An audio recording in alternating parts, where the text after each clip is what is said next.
Buenas tardes, compañeros y compañeras. Yo me llamo Gabriela Edwards y junto a mi pareja, Marta Julia Rodríguez, vamos a exponer nuestro trabajo sobre el localismo.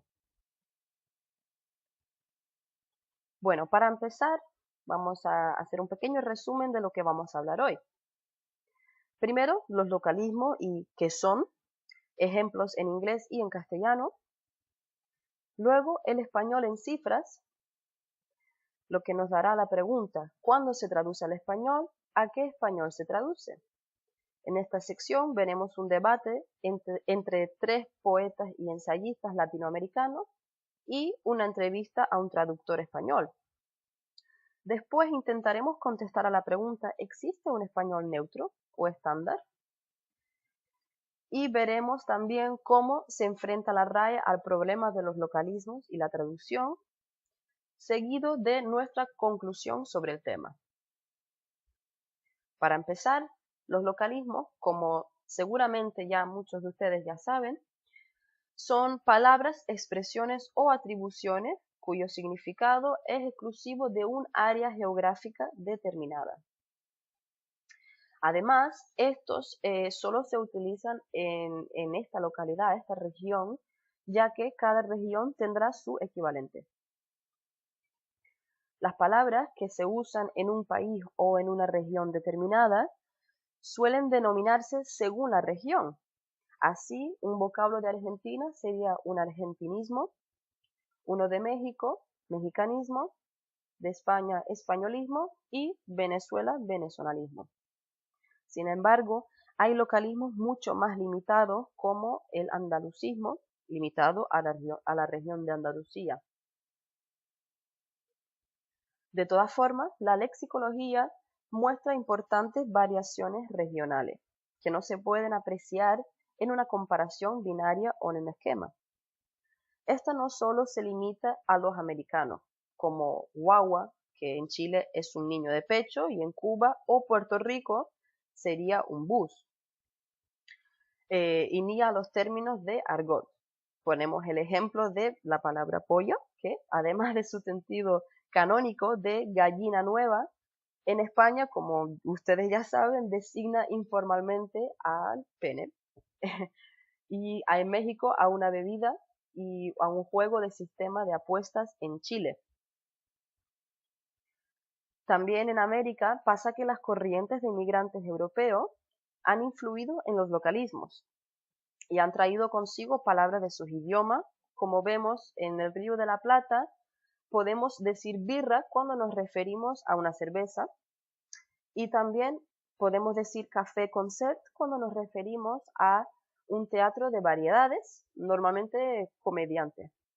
También pan francés sería un baguette. Además, hace falta mencionar la terminología que dejaron los ingleses en cosas cotidianas, ejemplos como fútbol, como garaje, corner, offside, y etc. Ponemos ahora unos ejemplos de los localismos de Estados Unidos frente a Gran Bretaña. Cookie en Estados Unidos se diría biscuit en Gran Bretaña. Movie se diría film en un inglés del Reino Unido. Truck se diría lorry y candy, sweet. Ahora vemos lo mismo con el español, castellano de España, de la península ibérica, frente a el castellano de Hispanoamérica. Vemos como ordenador puede ser computador o computadora. El coche es el carro o el auto. El móvil se diría celular. El zumo, el jugo. Islote, callo.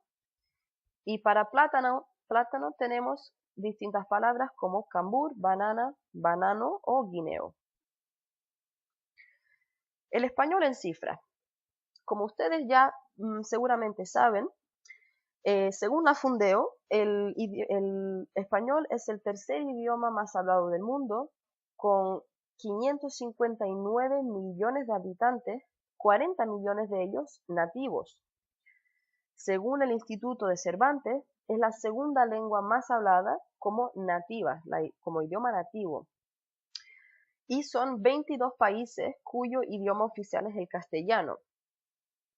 También el español es la tercera lengua más utilizada en Internet. Cada país o región contará con sus variaciones del castellano y sus localismos, lo cual nos lleva a la siguiente pregunta. Bueno, aquí hemos un gráfico, un pequeño mapa de básicamente lo que acabamos de hablar, la distribución del español en el mundo.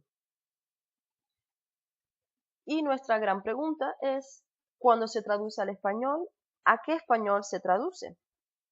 Miremos el siguiente ejemplo. We caught the bus. ¿Cómo lo traducimos? Podemos traducirlo como cogimos el bus, como bien diríamos en la península ibérica.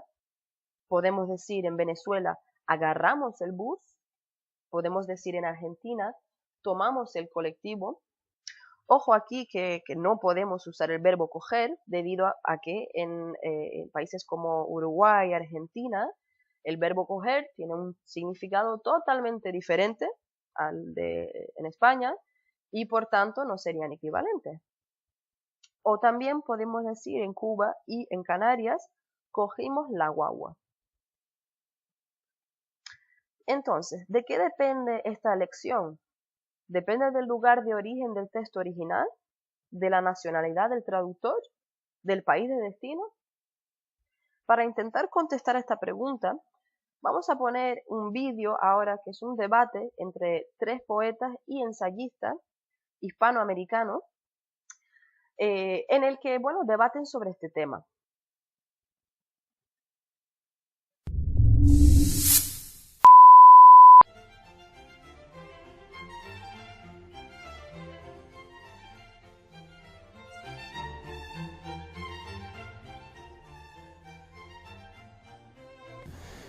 Yo tuve la experiencia de traducir hace poco el último libro de Mark Strand, que se llama Casi Invisible, con él en vida y con una correspondencia increíble.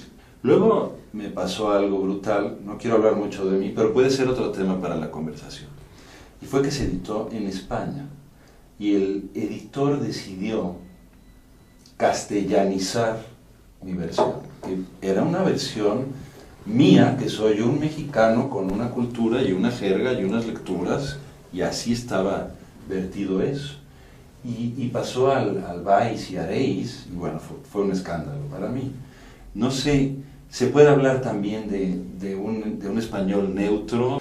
A mí me parece una gran estupidez, ¿no? Eso primero revela, como siempre, ese colonialismo mental hispano, ¿no? Que por más que pase el tiempo, ahí sigue, ¿no? Digo, cada vez menos, por suerte, pero... y es un error de traducción, en efecto, de traducción mental, suponer que el esfuerzo que hacemos los hispanoamericanos cuando leemos un texto escrito en el español de la península, o simplemente un mexicano que debe leer un texto argentino o colombiano y debe a cada rato imaginar lo que hay detrás de esas palabras que no entiende, pareciera que el lector de la península no lo puede hacer, ese esfuerzo, ¿no? Y entonces hay que darle todo digerido, ¿no?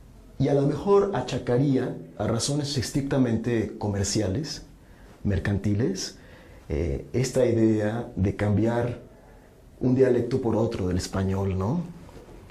Para vender mejor, para ser más comprensible, pero pasando por alto que la lectura de una traducción también es un trabajo de traducción. O sea, el lector también hace un trabajo de traducción. Y lo sabemos muy bien quienes hemos leído o nos formamos en traducciones argentinas, españolas, ¿no? Aprendimos a seguir la traducción, a veces traducciones muy defectivas, al menos para el español que se habla acá.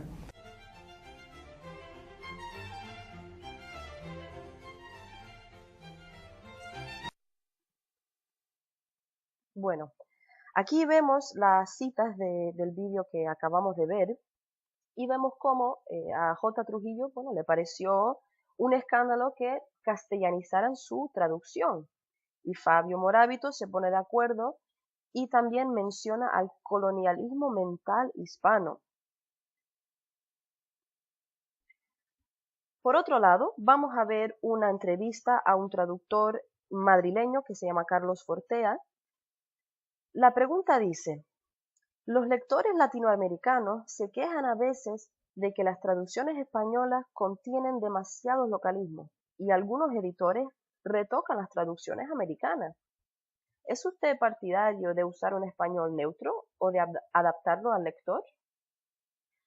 Carlos Fortea contesta: yo creo que se trata de un debate viciado, por un punto de vista localista. Cuando escribo, lo hago en mi modalidad lingüística, que es la única que tengo y la única que no es falsa. ¿Qué es el español neutro? Otra cosa distinta es la política editorial, que es la que en realidad envenena el debate.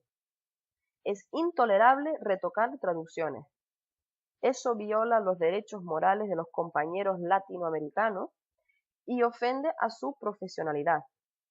La integridad de la obra literaria debe ser respetada y además no causa ningún problema a ningún lector formado.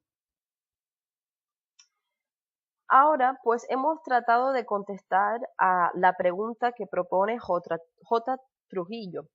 ¿Existe un español neutro o estándar? Bueno, según la Fundeo, define español neutro y estándar como conceptos diferentes. Como español neutro, la Fundeo lo define como el español que no es propio de ningún país en concreto y puede funcionar bien en todo el ámbito hispánico. Los traductores los llaman el español neutro, ya que sus clientes muchas veces les piden que traduzcan algunos textos, sobre todo los comerciales, a ese tipo de lengua. También se llama neutro al español hablado sin acento ninguno. Ahora, el español estándar, según la Fundeo, es el común al habla y a la escritura culta de todos los países hispanohablantes, que es correcto desde el punto de vista de la gramática normativa y la corrección léxica. El lenguaje de las diferentes áreas geográficas, países y regiones incluye palabras, expresiones, dichos, giros y construcciones que son correctos en esas áreas. Entonces, ¿qué hace la RAE para enfrentarse a ese problema? Bueno, pues en 2013 se publicó un nuevo diccionario de la RAE en el que los localismos de España tuvieron mucha menos presencia en beneficio a los americanismos. El presidente de la RAE, Víctor García de la Concha, afirmó: hay que tender hacia el equilibrio, hay que rebajar estos localismos e incrementar los americanismos en pos de un español universal. La filosofía del panhispanismo está detrás de este diccionario. También García de la Concha dijo: hay un español mejor del mundo, depende de gustos. En realidad, todos hablan el mejor español del mundo. Conclusión. Muchas editoriales, sobre todo las multinacionales, cambian el español de las traducciones que se publican en España para convertirlo en un idioma más neutro, quitando localismos y a veces formas verbales, como por ejemplo el voceo, y sustituyéndolas con las del español peninsular. La pregunta que muchos traductores y escritores se hacen y que nosotros también nos gustaría que ustedes o los compañeros se plantearan también es que ¿se deben retocar las traducciones de alguien y neutralizar o castellanizarlas? ¿O esto supone una falta de respeto hacia el trabajo del traductor? Opiniones a favor pueden ser que por fines comerciales, ¿no?, para atraer a mayor público o a un público peninsular, pues se deben adaptar al español peninsular. Y argumentos en contra podrían ser que, bueno, es necesario respetar la modalidad lingüística del traductor y también su labor. Bueno, aquí vemos la bibliografía de las fuentes que hemos utilizado y con esto concluimos nuestra presentación. Así que muchas gracias por su atención y espero que les haya gustado y les haya interesado el tema sobre el que hablamos. Gracias.